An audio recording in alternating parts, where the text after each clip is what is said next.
Good morning बच्चों। आज ये मेरा केमिस्ट्री की दूसरी क्लास है। आप इसको विशेष रूप से पढ़ें और ढंग से समझने की कोशिश करें, क्योंकि ये जो मैं पढ़ाने जा रहा हूँ उसमें ज्यादातर बच्चे कंफ्यूज होते हैं। उसमें कंफ्यूज ना हो इसलिए मैं आपको ढंग से बताने की कोशिश करूंगा। ये है आपका मोल कंसेप्ट। मोल क्या होता है, ये केमिस्ट्री में सबसे मुख्य चीज है।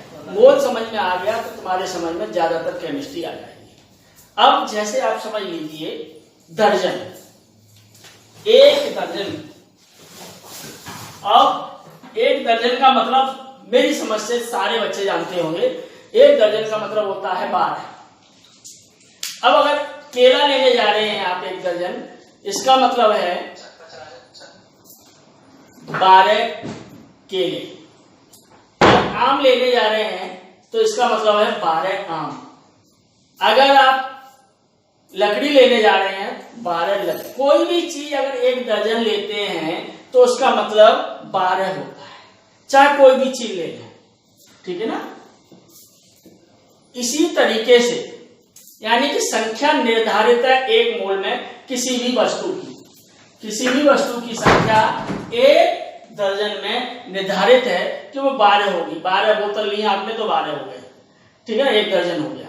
तो इसी तरीके से एक मोल के लिए संख्या निर्धारित है 6.023 इंटू 10 की घात 23।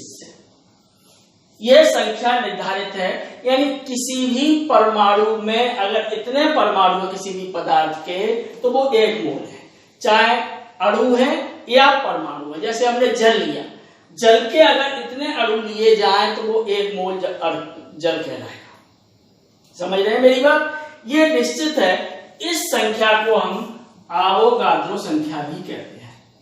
आवोगाद्रो संख्या यानी किसी भी पदार्थ के एक मोल में परमाणुओं अथवा अणुओं की संख्या निश्चित होती है, जो कि 6.023 इंटू 10⁻23 होती है। जिस तरीके से एक दर्जन में संख्या निर्धारित है 12, उसी तरीके से किसी भी पदार्थ के एक मोल में अणुओं की संख्या या परमाणुओं की संख्या निश्चित होती है। उसका मान 6.023 इंटू 10 की घात 23 होता है। याद रख लीजिएगा किसी भी पदार्थ के।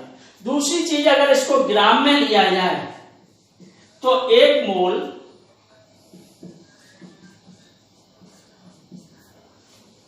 अणुभार को अगर ग्राम में लिख दें तो वो एक मोल के बराबर हो जाता है। किसी भी पदार्थ के अणुभार को एक मोल कहते हैं ग्राम में।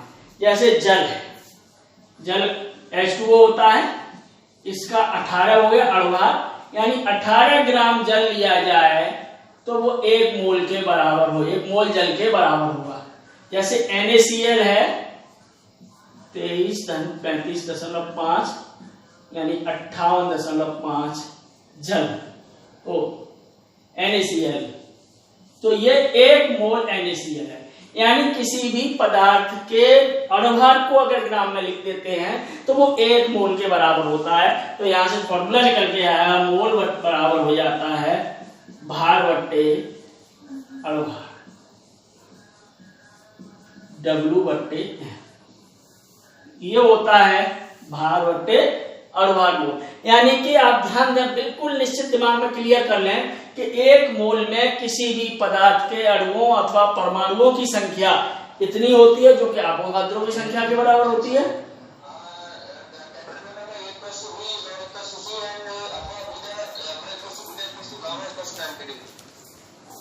और एक मोल में किसी पदार्थ के भार को अणुभार को ग्राम में लिखते हैं, वो एक मोल के बराबर होता है। इसको विशेष ध्यान रखें।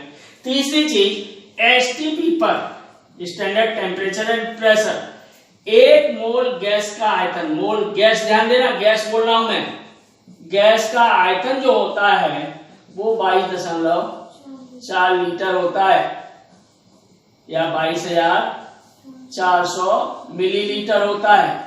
ये ध्यान रखना है। ये गैस के लिए है केवल कि STP पर एक मोल गैस का आयतन 22.4 लीटर होता है। किसी भी गैस को STP पर लिया जाए, स्टैंडर्ड टेम्परेचर एंड प्रेशर।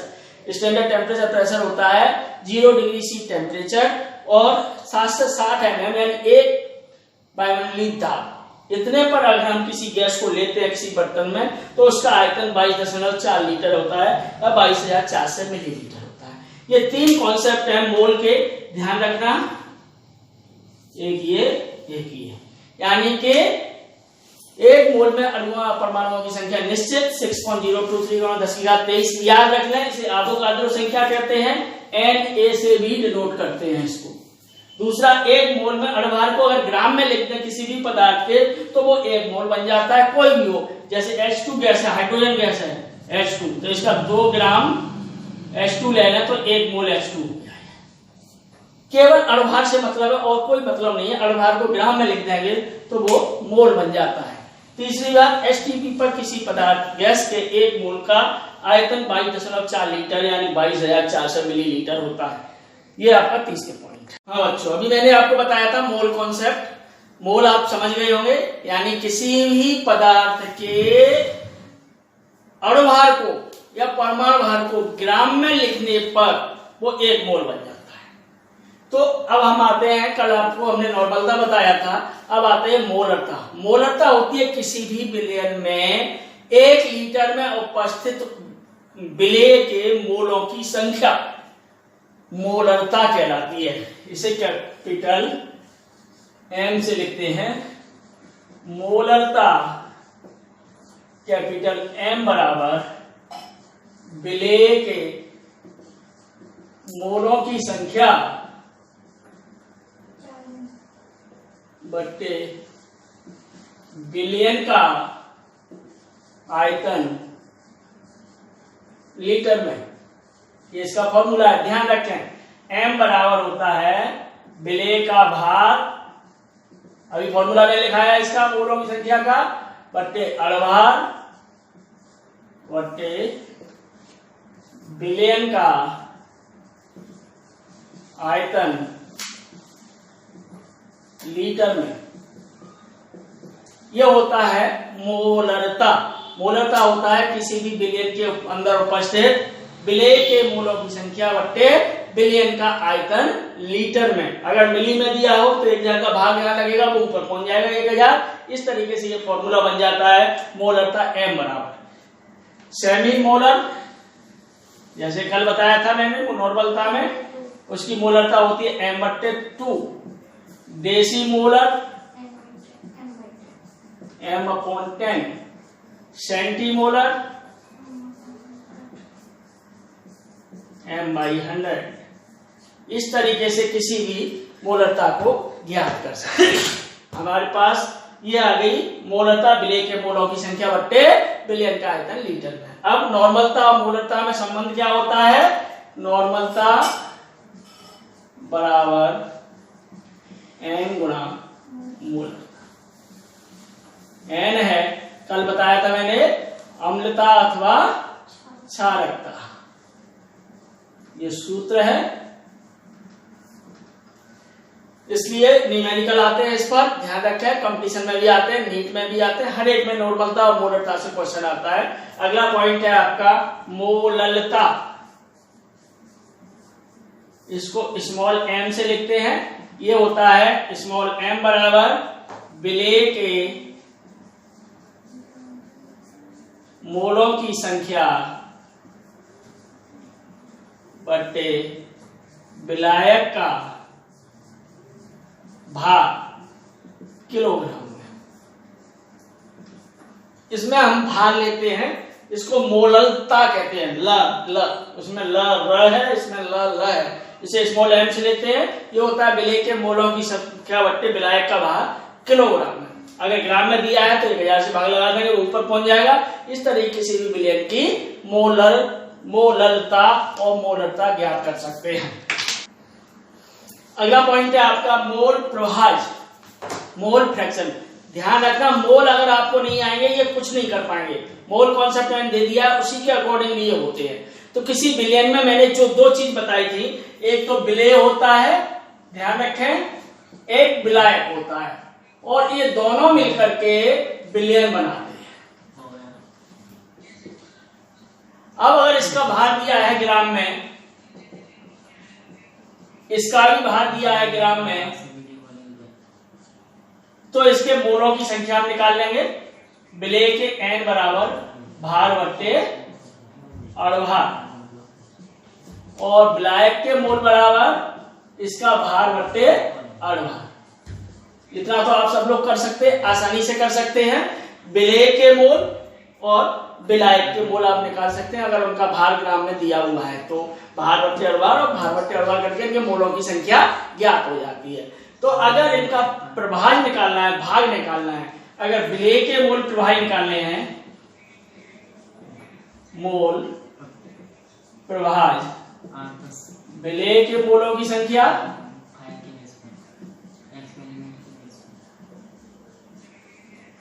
बट्टे कुल मोलों की संख्या।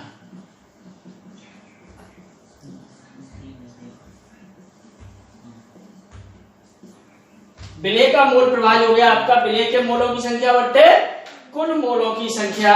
इसका मतलब विलेय के मोल इसमें स्मॉल n से लिखते हैं हम, और कुल मोल विलेय के मोल और विलायक के मोल, टोटल मोल हो गया n प्लस n।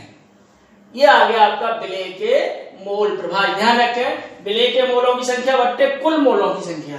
ऐसे ही विलायक के मोल प्रभाज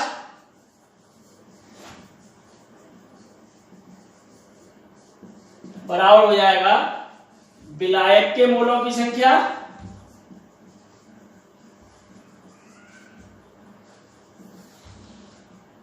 बट्टे कुल मोलों की संख्या, equal to capital N upon capital N plus small n। Capital N विलायक के मोलों की संख्या है और n प्लस n टोटल मोलों की संख्या है, यानी कि विलेय के मोल प्रभाज और विलायक के मोल प्रभाज दोनों का जो जोड़ होता है वो 1 के बराबर होता है। इसका मतलब टोटल विलयन के बराबर होता है। ये चीज ध्यान है। प्रभाज का मतलब फिर ध्यान देना, फ्रैक्शन। फ्रैक्शन मींस हिस्सा है, हिस्सा मतलब भाग, यानी विलेय का कितना हिस्सा है और विलायक का कितना हिस्सा है, उसे हम मोल प्रभाज कहते हैं।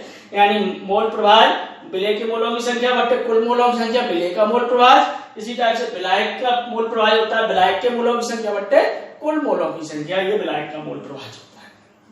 ये इसका टॉपिक खत्म होता है। इसके न्यूमेरिकल्स हैं, आप लोग कर लीजिएगा। इसके बाद अब आता है बहुत ही इंपॉर्टेंट टॉपिक किसी भी विलयन के। हाँ, अगला टॉपिक है अणुसंख्य गुणधर्म।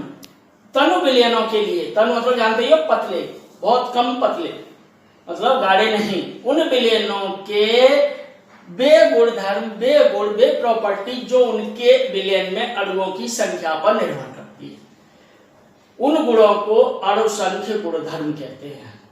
किसी विलयन के वे गुण जो उस विलयन में उपस्थित विलेय के अणुओं की संख्या पर निर्भर करते हैं, अणुसंख्य गुणधर्म होते हैं। आपके कोर्स में 4 अणुसंख्य गुणधर्म है। नंबर 1 परासरण दाब, नंबर 2 वाष्प दाब का अवनमन, नंबर 3 क्वथनांक उन्नयन,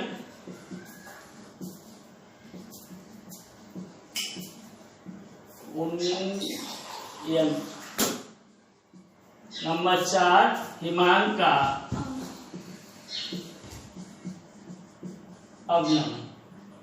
अवनमन। ये चारों टॉपिक 1 बाय 1 में आपको समझाऊंगा, अगले लेक्चर्स में भेजूंगा। अगले कल और परसों में इसको खत्म करने की कोशिश करूंगा इस चैप्टर को।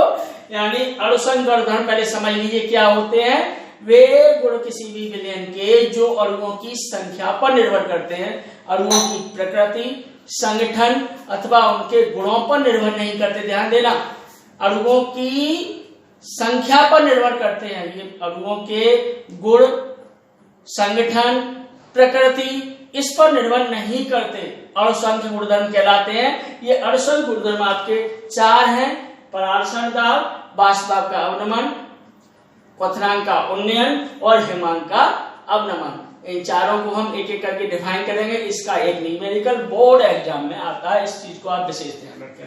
That's all.